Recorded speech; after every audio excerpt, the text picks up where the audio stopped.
Assalamualaikum warahmatullahi wabarakatuh and a very good day everyone. I am Razlina Razali from the Academy of Language Studies, UiTM Police Branch. Together with me is my colleague Muhammad Aiman bin Arifin from the Faculty of Business and Management. So today we are pleased to present our study which was focused on feedback practices in a Malaysian university and its implication for feedback literacy. So feedback is central to student learning. As highlighted by Maurice, feedback has evolved from being purely corrective to becoming more agentic and dialogic. So now feedback involves a partnership between educators and learners. However, in the Malaysian context, research on feedback practices is still limited, especially in terms of how feedback is perceived and used in higher education settings. So this informs the basis of our investigation. Our study had three key objectives. First is to examine how students and educators perceive feedback. Second is to identify the sources and purposes of feedback. And lastly is to explore the level of feedback literacy within a university setting in Malaysia. So our study is significant because it fills a local gap in understanding feedback practices. More importantly, it supports efforts to improve teaching strategies and student learning autonomy. By highlighting the importance of dialogic feedback, we aim to encourage better student educator collaboration. So feedback as defined by Haiti and Tipoli is information that bridges the gap between a learner's current and desired performance. Butler and Wynne further emphasize that effective feedback supports self-monitoring, strategy development, and belief in one's capability. So these elements are indeed crucial for academic success and lifelong learning. In general, there are two paradigms of feedback. Traditionally, feedback was unidirectional. It involves a teacher giving information and a student receiving the information. But today, the paradigm has shifted. Feedback is increasingly seen as a dialogue where students actively interpret, question, and act on feedback. Molloy and Bout stress that both parties must co-construct meaning through feedback interactions. So this brings us to feedback literacy. For students, feedback literacy means the ability to understand and use feedback to improve. While for educators, feedback literacy means designing opportunities for students to engage meaningfully with feedback. Feedback literacy, therefore, depends on collaboration and mutual responsibility between educators and students.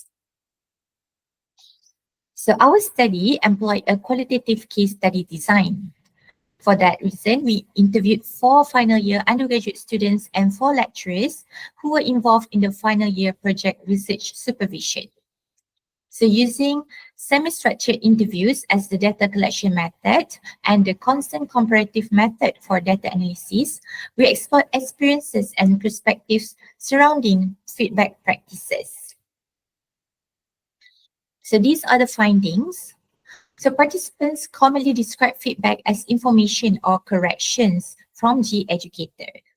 So while one educator said feedback is communication, most responses reflected a one-way understanding. Another educator shared if either party cannot give or accept feedback, it would be inefficient. So these perceptions point to limited feedback engagement and student dependency on the educators. In terms of sources of feedback, feedback mainly came from educators. So as remarked by student B, my lecturer knows better than me, so I have to listen to him. So peers and seniors were consulted for early feedback. And while disciplinary texts were only mentioned by one student. So these findings reinforce the notion that students saw educators as the sole authority. So this shows the students have low feedback autonomy. So in terms of the purposes of feedback, according to participants, feedback was used to improve academic work, track progress and also to motivate the students. However, we found that there was little evidence of students self-evaluating or generating feedback independently. So our findings suggest that feedback practices in this Malaysian university remain hierarchical and unidirectional. So both students and educators have a narrow view of feedback where they only saw feedback as correction, not a dialogue or conversation. So according to Nicole 2021, without opportunities for students to compare and reflect, feedback loses its power to promote deep learning and students' independence.